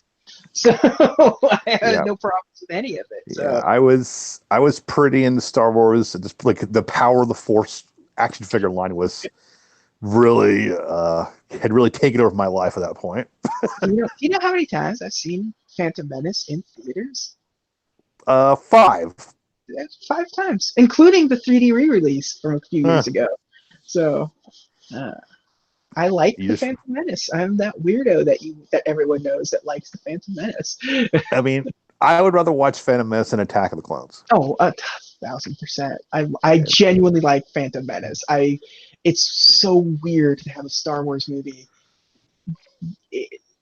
in like that style of storytelling. Like it is not a Star Wars movie, and I want that out of Star Wars movies a little more. I want Star Wars movies that are removed from this sort of established storytelling that they do with Star Wars. To be fair, it's like C-SPAN Star Wars. Yeah. Awesome. It's so House of Commons Star Wars, basically. If we look at the Academy Awards, Titanic, obviously. Yeah, won everything. One for Best Film. You got James Cameron for Titanic. It's the downfall of James Cameron, really, because like, man, I want James Cameron movies, but now James Cameron movies are this Titanic and Avatar, and not Terminator 2. Well, this is also the point where James Cameron kind of revealed himself to be a bit of a butt. Yeah. Like, exactly. As a person, like, not a cool guy, maybe. Although I do like that the Critics' Choice Awards for this year gave the Picture of the Year to L.A. Confidential. So that is a fantastic movie. Good on you, Critics' Choice Awards. And the BAFTA Film of the Year was The Full Monty. Yeah. L.A. Confidential, basically L.A. Noire, the movie. Oh, it's so good. I love L.A. Confidential so much. The BAFTA Awards gave Baz Luhrmann for Romeo plus Juliet, the Director of the Year. I don't know when the last time you've seen Romeo plus Juliet, or if you've ever seen Romeo plus Juliet. The last one I saw was the one with DiCaprio and that's Romeo plus Juliet. That's the one. Modern era with John Leguizamo in it. Leguizamo, Claire Danes. That's not a bad movie. Brian Dennehy. Yeah, it's all right. That movie is super cool because it shouldn't exist. Like, it is crazy that it was written off on, and like they redid it not that long ago with like updating the music. Yeah. But Jack Nicholson for Best Actor, Helen Hunt Best Actress, Robin Williams for Good Will Hunting was Best Supporting Actor, Another movie I loved that year, Kim which Basinger Kim Basinger for Best Supporting Actress for L.A. LA Confidential. Confidential for Cool World. Yeah, Cool World. Yeah, won everything. Anything else super interesting come out this year? We're not going to go through the whole list like we usually do, but there's a good chance we'll find something. Beverly Hills Ninja. R.I.P. Chris Farley. Yeah. The Beautician and the Beast, which we absolutely made a joke about when we did Beauty and the Beast. Sorry, Fran Drescher and Timothy Dalton. James Bond and Fran Drescher. Yep. You didn't think you wanted it, and now you're glad you didn't. Dante's Peak. Oh, yeah, that's a movie that I infamously mixed up with Volcano about a month ago. Yeah. Because it was on television. I'm like, oh, right, it's this one. Without Tommy Lee Jones. Oh, Starship Troopers. Yeah. The Pest came out this year. I will not be spurred that movie. It seems dumb to me, but my wife loves The Pest, so it's become very much a meme online because the intro to that movie is something else. Oh, Vegas Vacation. Yep. Donnie Brasco. Anaconda. Jungle 2 Jungle. Oh God, that's a Tim Allen movie, right? Yeah, it is. It's like the weird Disney era of like let's make adults just real losers. Yeah. Oh, Cats Don't Dance was this year. Mm-hmm. I like to talk about animated stuff in particular, but Cats Don't Dance was a Warner Brothers animated film, and it's actually pretty okay. Hey, JJ. Yeah. You know, we're talking about Kevin Sorbo earlier. Yeah. Cole came out this year. Oh. That's unfortunate. Remember Cole? Yes. Oh, man. Okay, boy. Yeah. Everyone look at that. Look at that movie. It's something. It's like, what if Conan was bad? Scott Bakula starred in Cats Don't Dance, by the way. That's Scott Dracula. Scott Dracula. Mm-hmm. Turbo, a Power Rangers movie. Okay. Chasing Amy. That's okay. That's the first. Anaconda, man. Just John Voight in that movie. Really just doing what accent is he using in that movie? Oh no. It's just he's on a different plane of existence. The movie's like, hey, we need an excuse to show Jennifer Lopez off in a tank top. Yeah, let's make this movie. I like that movie. Oh, here's Volcano, by the way. Volcano, yep. Oh, Austin Powers came out. The first one. Yep.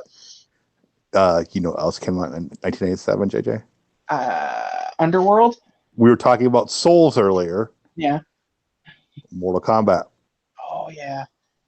Yeah, Mortal Kombat. I still unapologetically enjoy the first Mortal Kombat movie. I unapologetically enjoy the second Mortal Kombat movie because it is insane. Yeah. So yeah, Air Force One may have come out this year, but the Better Plane movie came out this year as well. Also a Touchstone picture, so technically a Disney movie. Was that oh God, it's the one with Steven Seagal and Kurt Russell, right? Absolutely not. Con Air. Con Air. Oh, okay, Con Air. Con Air. Not as good as The Rock. I'm sorry, people. No, but Con Air still is very. It's still a great movie. I know, like, it's fun with the memes and the. Yeah. Speed 2. How do I live without you? Yeah. Speed 2 Cruise Control. Quick question, JJ, about Con Air. Okay. Better version of How Do I Live, Leanne Rimes or Trisha Yearwood?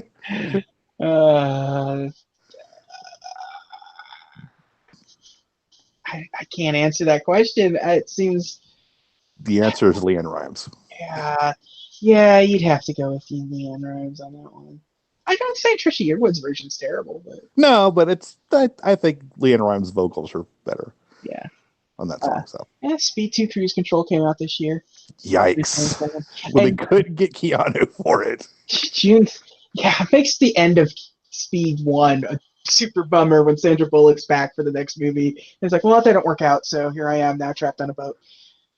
With the guy from Lost Boys. Yeah. Willem Dafoe's in that one, too.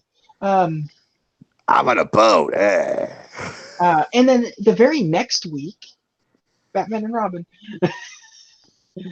Yep. Hey, guess So- what opened the same weekend as Hercules?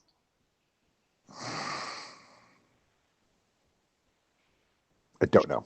One of the coolest action movies of all time. Starship Face Troopers. Off. Oh, yes. Okay. John Woo's Face Off. Yeah, this is kind of when Nick Cage leaned to like, I'm crazy. Yeah, Nick Cage really is going all for it at this point. Men in Black, we talked about. Contact came out this year. That movie it hasn't aged well. No, not at all. No. Wasn't there? There was a sequel to Contact, wasn't there? Was there really? I feel like. With Amy Adams, right? Was there?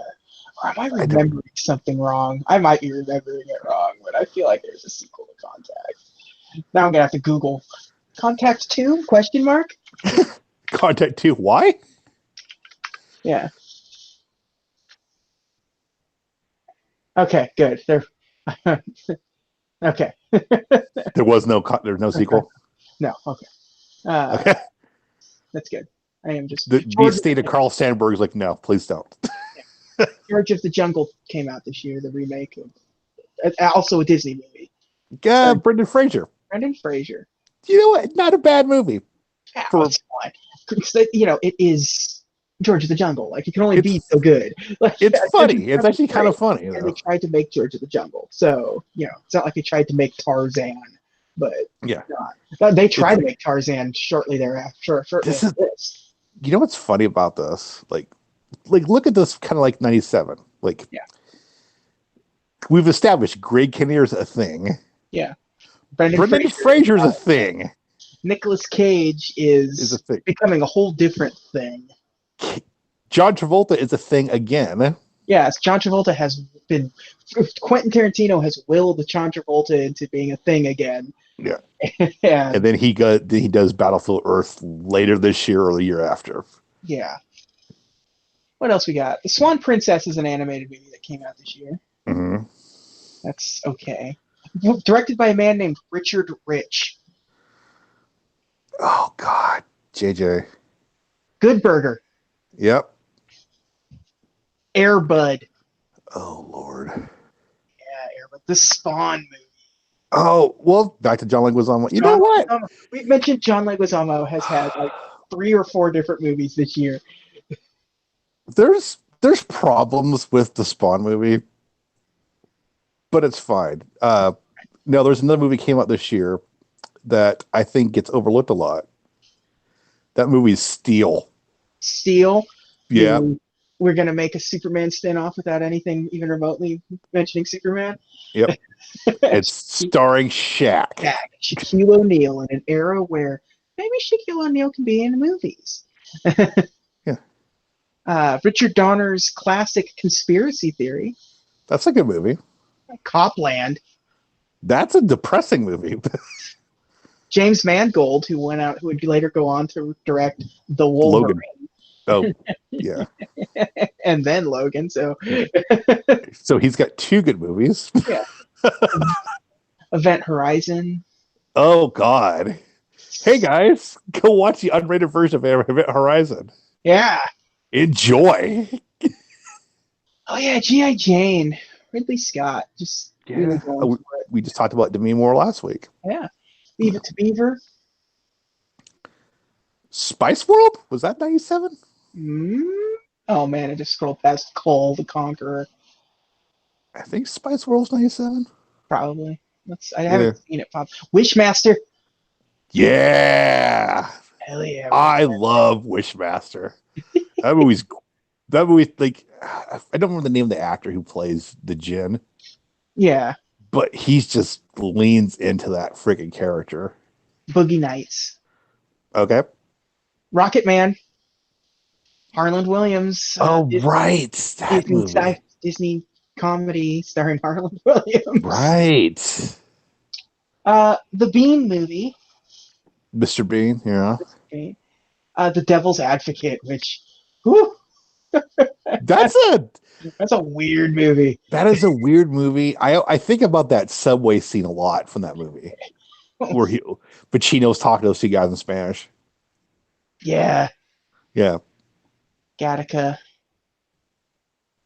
Starship Troopers. There you Little go. Mermaid was released this year.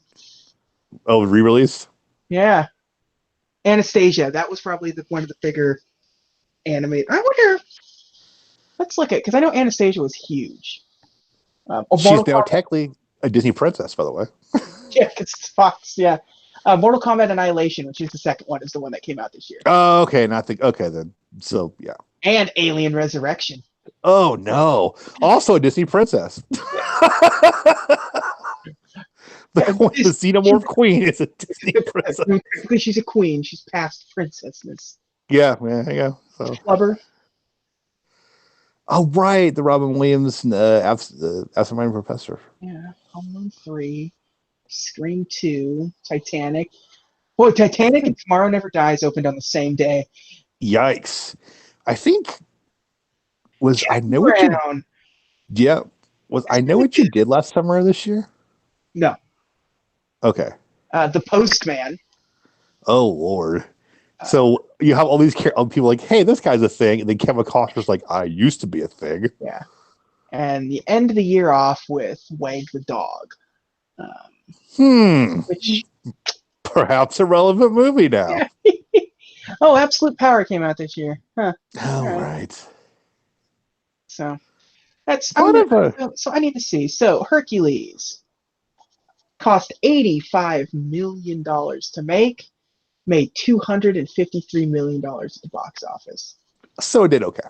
Yeah. Anastasia cost $50 million and made $140. So it did pretty good too. Yeah.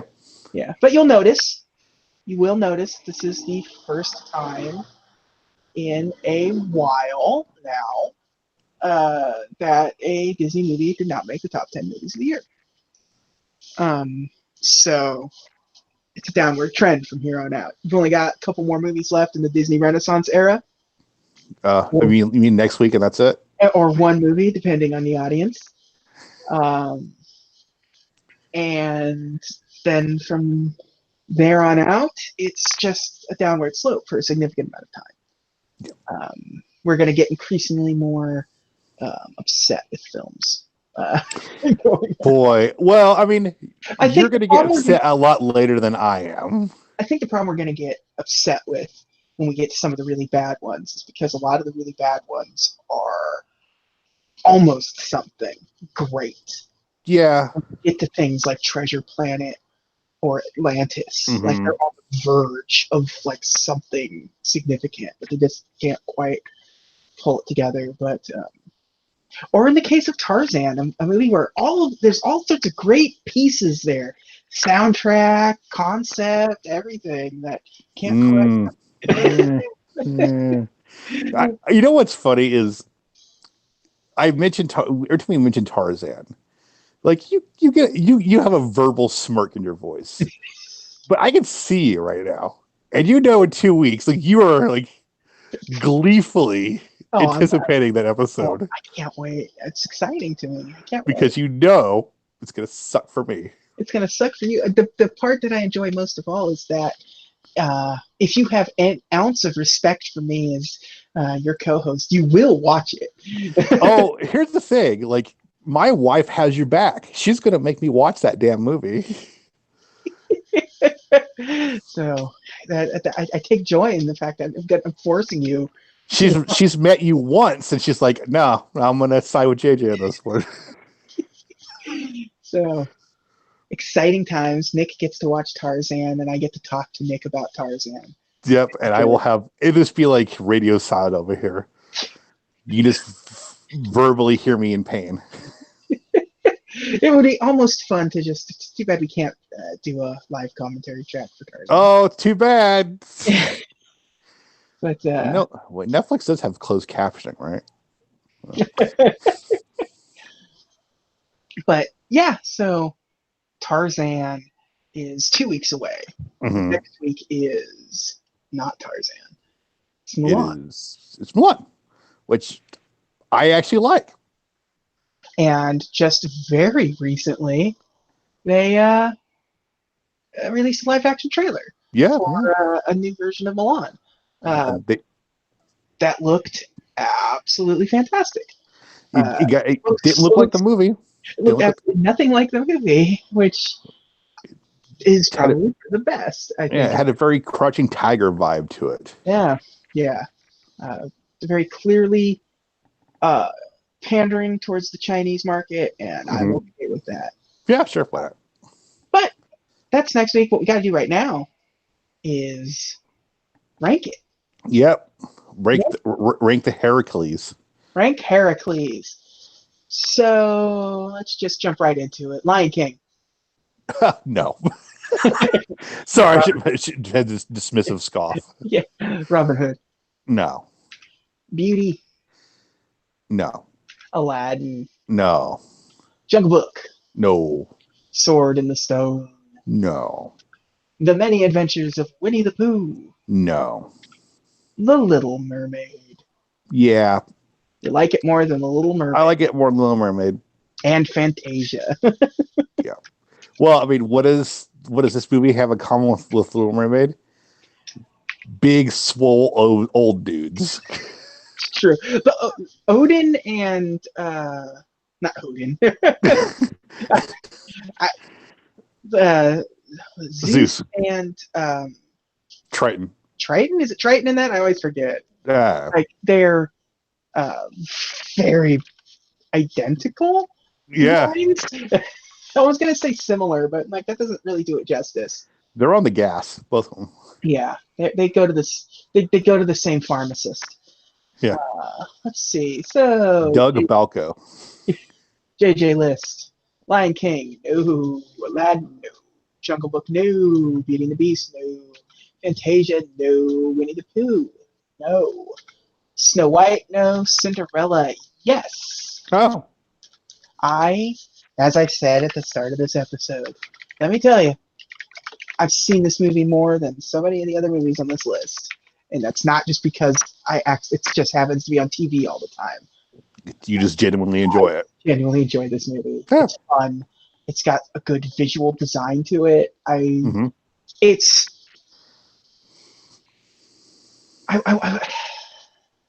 sort of the last sort of great traditional Disney film. Yeah, I would agree with that. It's very good, but it's doing the thing that Pocahontas does just better, where it's taking a much more different approach to the types of stories they're telling. But we'll get to that next week, obviously. But like, and it's as a traditional Disney film, it's sort of the last one you get for a while. You will notice that we didn't really talk too much about the development of this movie. It's because it was relatively smooth. It was just one of those things where they were working on a Treasure Island thing and it just wasn't working out, so they delayed it and moved this one up, and they just wanted to make a screwball comedy. It's like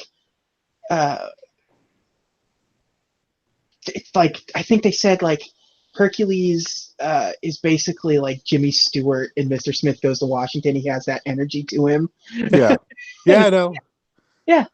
Like there wasn't much to it. Let's see. I know Donny Osmond was originally the front runner to play Hercules. They got him later on. Yeah, but they turned him down because it was too deep. When they wrote the character of Philoctetes, Danny DeVito was who they had in mind. But he didn't audition. So they tested Ed Asner, Ernest Borgnine, and Dick Latessa. I want those screen tests of Ernest Borgnine. Yeah. Hercules. uh, That's the Duke's car. and Red Buttons. Okay. Was Also, he still alive at the time? I don't know. yeah. And they said apparently after he left, he said, "I know what you're going to do. You're going to give this part to Danny DeVito." They're like, we wouldn't do that, Red Buttons. Yeah, we like you, Red Buttons. We're not going to do that. And then uh, Danny DeVito was approached while eating lunch on the set of Matilda with the role, and he accepted. So. I just like they're like, hey, Dave DeVito. Well, the best part about the Wikipedia article to that is that they even specify what kind of lunch. It says the directors and producer Alison Dewey approached Danny DeVito at a pasta lunch during the filming of Matilda, where DeVito signed on to the roles. Like Danny DeVito with just a mouthful of spaghetti. Yeah, that sounds right. It sounds like, although it does tie in pretty well to Always Sunny. It's like, what is your spaghetti policy there at Disney? He just like had that put in his card. We had spaghetti jokes. They're like just like he's sitting there spitting it, and they're like, "Hey, Danny DeVito," and he's looking at them like he wants to put it in his mouth. He's like, eh. My other guess was French dip. Yeah, apparently they didn't know who they wanted for Hades, and Danny DeVito just said, "Why don't you task Jack Nicholson?" After DeVito notified Nicholson of the project, the next week the studio was willing to pay Jack Nicholson $500,000 for the role. But what do you think Jack Nicholson asked for instead? Art. I heard what you gave Robin Williams. Williams. Some of that action. No, he wanted. He asked for over $10 million and half of the proceeds from Hades merchandise. Nope.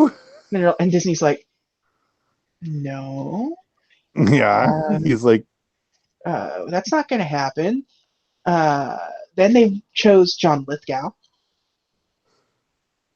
Who's doing Third Rock at the time, I think, right? Boy, I would have loved John Lithgow as in that role. That would have been good. And significantly less problematic going forward. Yeah. Not a lot of bad John Lithgow press out there. But they tried. According to John Musker, they tried Ron Silver. That would have been good too. James Coburn. I mean, there's there's a hair difference between James Coburn and Rob Steiger. Okay. Phil Hartman. Which would have been cool. Yeah, he could have done it because Lionel Hutz.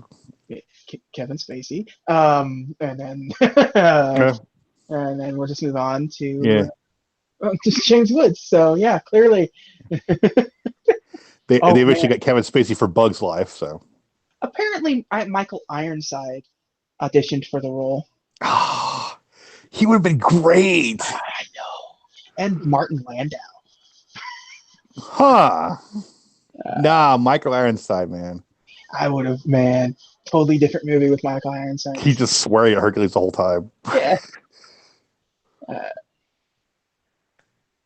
That's when, but yeah, they loved James when they invited you. I wonder how you get to James Woods after all of this, after Jack Nicholson, after James Coburn and John Lithgow and I don't know. Michael Ironside. You go to James Woods. I don't know. They're probably like, hey, he made Digstown, so he's down for anything. Yeah, he's cheap and he's just ready to cheap go. And he's a name. Yeah, and he played the character Fun. Yeah, so, there we go. Did the TV show too? Yes, he did. So yeah, there was no. We're in an era where animation studio is relatively self-sufficient at this point, which is unfortunate because things are going to get real rough for it. Yeah. And the only people to blame are the animation studio because you've got Katzenberg gone, Eisner has his own problems, and we've got Fantasia 2000 coming up real soon, and Right. that's going to open up all kinds of wounds for the studio. So. Yeah, and we got DreamWorks on the rise. Yeah, so there is all kinds of marketing for Hercules. This was like peak Disney, like slapping the logo on whatever you can. Yeah, like the zero to hero part actually, like Was kind of like yeah, yeah. Like I said, I got a mail away Hercules action figure from yeah, Captain and Crunch. yeah, Mattel was making the Disney stuff, and Yep, it was McDonald's Mattel. had McDonald's apparently had 85 licensees Jeez, for Hercules, including like Hallmark and stuff, and so I VHS actually came out in February of 1998. we my wife and I have a snow globe that my sister gave us. It has Hercules and Meg in it, and if you spin it, it plays "I Won't Say I'm in Love." Huh, there you go. Yeah. I like that. I like that they went with they didn't go for a go the distance, even though it doesn't fit to that scene. Yeah, It's a bigger song. But I'll send you a picture of the snow globe at some point. It's pretty cool looking. um, video games wise, PS1. PS1 Yeah, and computer. This was an era where Disney was yeah. doing a lot of computer stuff. And Game Boy. No more, The Game Boy. yeah, but we're done with the 16-bit Virgin Yeah. games. So Yeah. Things have moved on. There was a THQ Game Boy game. But we say we're done with the Virgin, but it was published by Virgin. yeah, it was still the same style though, right? It's like of Yeah. Yeah. It was vaguely 16-bit in a 32-bit right. format. It's like the audio's better. Yeah, there was a better Hercules game coming out on the PlayStation 1 anyways that was unrelated to the movie. It was like Herc's Adventure. That is a phenomenal video game. So yeah, successful at the box office. Had I was gonna say the one video game, but obviously it appears in other formats. It obviously appears in Kingdom Hearts. Mm-hmm. Meg is in there and everything, so you have a lot of stuff. Critical success. One of James Woods' most critically acclaimed roles. It's like the Onion Fields and this. Yeah. Ebert loved it. He says that Woods came across Hades in the same sort of way that Robin Williams came across the genie. Yeah. Kind of stuff, except they were able to market Hades, which is funny. Like, yeah, the one character you really don't want to market. What is this? Huh. Apparently, they were going to have the premiere in a relatively significant Cretan city from like 500 BC, but the Greek media or the government said no because the media is saying we're gonna just screw with our history and let Disney just kind of waltz on in here with this bad version of Hercules. Which knowing the Greek, how Greek is with money right now, probably should have taken the deal. Yeah.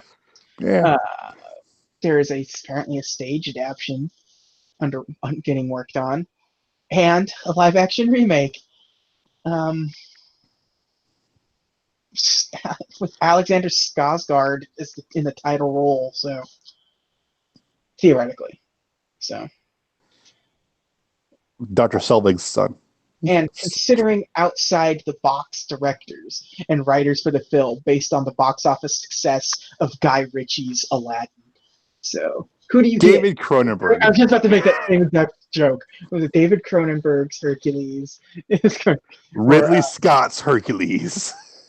That's really not that out of the way. No. A live action epic. Who put the glad in Gladiator? Yeah. Oh, who else would be a good one? Like, Uh, who'd be like an out of the box director? Robert Rodriguez's Hercules. Oh, jeez. But he does kids movies. I mean, Well, yeah, two Spy Kids there. David Lynch presents Hercules. David Lynch with the Hercules. Yeah, now we're talking. Yeah, you know what? John Woo's Hercules. That's what I Yeah. want. Just get James Gunn to do it. James Gunn. Just immediate. Yeah, James Gunn's Hercules. Yeah, I don't know. There's no Disney presence or Disney theme park presence. There's a parade. I remember. Yeah, he's like, there's no ride. He's there. I think he was there when we were there, right? Yes, they're there. Yeah. And you see, like, there's a lot of Pegasus merchandise. Yeah. In particular, and Danny DeVito merchandise. There's no princess, so that's kind of like the departure here. Yeah. Well, and so a thing that's funny about this movie, and because think about, like, this movie was a success for everything. People love it. It's a big thing. It had a relatively successful TV series after the case. Yep. Was there a sequel? Did they do Hercules too? I don't think they did. No. I think they just not did that I'm aware of. Series. The TV series is fine. But it's like this sort of like I don't know what the right. You never want to say things like make it sound negative when they exploit franchise, but like I don't mean it negatively when I say that. Disney doesn't really exploit the Hercules franchise, and I can only assume it's because for almost everything else, Little Mermaid, already a thing, but the mental real estate for mermaids is now wholly owned by the Little Mermaid. Yeah. Dwarfs, Snow White and the Seven Dwarfs, and like all of this stuff that they've done, Alice in Wonderland, stuff like that. Like these are all things that are like, but Disney has become bigger than that. But Disney isn't bigger than Hercules. Like there was successful Hercules stuff before Disney's Hercules. There's been successful Hercules stuff since Disney's Hercules. And they don't own that mental real estate for Hercules as so many of the other things that they've done. Right. So I feel like that probably has something to do with it. Like I would argue that maybe the Kevin Sorbo TV series is like what people think of. Has more of the mental state. When people say Hercules, you think of Arnold Schwarzenegger, or you think of Kevin Sorbo, or depending on what the era you grew up, you could think of Lou Ferrigno. You know, like that's not out of the question. I think part of it also is like you talk about the merchandising campaign. Yeah, this is like the first one. We're like, okay, we're gonna market, because you had like pretty much movies where I don't want to say for girls, but like they kind of gave the impression like this is marketed towards boys. Yeah. And like here's an action figure of this dude. Yeah. And I think it kind of got lost in the shuffle because you had like all these alternatives for boys to invest in. Like you had, Power Rangers and Batman the animated series. This is and wrestling was big, so that was a thing. And so wrestling was like next year wrestling's the biggest it's ever been. Yeah. For teenagers, and like you said, Batman the animated series is still hot. Power Rangers is still hot. A lot of things in the mid '90s were making their comebacks. Right. There was just there was a lot to go for the teenage audience, on top of or young adult audience, like young. Like something that they could like basically I want that for Christmas. Like Hercules probably wasn't high on the list. And on top of that, like. You look at the action movies that were coming out at the time for boys. Yeah. You're finally officially skewing towards PG-13 being the sweet spot. Right. There were a lot of PG-13 action movies coming out around this time that were going to be something that kids wanted to go see. Yep. So, and they did. And so, that's, next week we cover Mulan.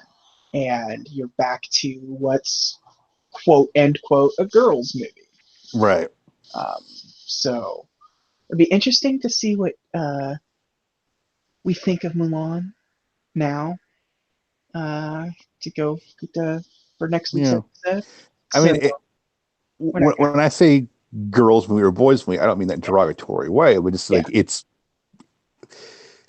because it's, I guess, like if you look at the marketing. I think people realize we're not trying to be problematic with it. No, I know, but like just like they very clearly directed the marketing out, like you see like Ariel and Ariel Barbie, but now you see like Hercules with crushing action. Yeah, Yeah, and especially during in the 90s, there it was a much clearer line yeah, being drawn between boys and girls. yeah, Things have blurred a little more yeah, absolutely. Like in recent years for the best. It was still like pretty much like, oh, these are girls' toys and these are boys' toys, and you don't. Yeah, you don't like, go you don't go to the aisle where there were, toys for Disney movies as a boy, yeah, because with like the only toys for Disney movies you really wanted were the Toy Story toys. right. Like, that was it. That was what was in the boys' toys aisle. Yeah, And everything else was always going to be, those Barbie cross branding or whatever, things like that. Like, and those aisles were very delineated back in the day. yeah. Well, I mean, you mentioned Toy Story, like even the Toy Story toys were in the boys' aisle, but if you wanted a Bo Peep toy, that's in the girls' aisle. Yeah, Bo Peep's in the girls' aisle. Yeah. So that's that. That's next week. Yeah. We're going to talk about Milan, girls' toys again. I remember having like kind of a cool action figure line too by Mattel, maybe. What, Milan? Yeah. Yeah, it was very marketed. Yeah. Well, the Szechuan sauce, which Yes. Yeah, that's like the weirdest marketing thing that's ever. Yeah. Which came back last year, was it? 2017, 18, yeah. Yeah. So thanks, Rick and Morty. Yeah. Wasn't even that good. I don't care. I thought the applesauce from the apple dipping sauce from Bug's Life was way better. There you see. Yeah. Come at me. Don't care. But we'll talk more about Szechuan sauce and Milan next week. We got it all. We got our movies ranked. We got everything good to go. So next week, Milan. I'm excited. Yeah. I haven't seen Milan in a while. So yeah, it's Eddie Murphy, baby. Eddie Murphy, like kind of like comeback, sort of Eddie Murphy. Trying to come back, yeah. To come back. This is the era of Eddie Murphy where he's not being the Eddie Murphy that America fell in love with anymore.